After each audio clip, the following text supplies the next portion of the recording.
Best of the best teacher.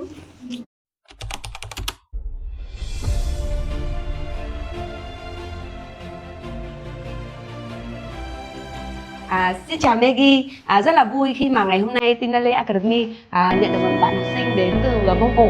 Và Maggie có thể giới thiệu một chút về mình không? Tinale багшигаа Монгол улсаас зорж ирсэн.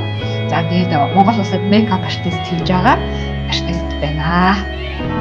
Điều gì mà làm cho Maggie cảm thấy là khao khát nhất khi mà đến đây học, mà điều Maggie mong muốn nhất? Багшигаа бүр цаахалтай уран сэтгэмж бол экстрим бүр ингээд бүр асаасан дэнгүү уран бүтээж одоо makeup-ыг бүр урлагийн төвшөнд аваадсан. Одоо мундаг artist учраас маш хосоос хийж ирсэн багшигаа. Sau khi qua khóa huấn luyện 2 ngày, cái điều gì mà Maggie cảm thấy là thích nhất khi mà học ở Tinale Academy? Чармуус наах техник тэгээд одоо маш гоё нингэн клоуи харагдсан.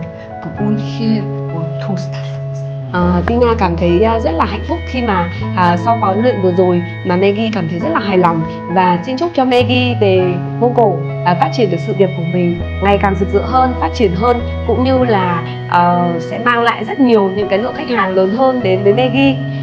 Và bất cứ một điều gì mà khi mà Maggie cần trợ giúp bằng kiến thức này, hay là những cái sản phẩm cần Tina nhận xét hay là trợ giúp từ xa, thì sau khi Maggie về nước thì Tina cũng sẽ vẫn cứ hỗ trợ bạn như bình thường.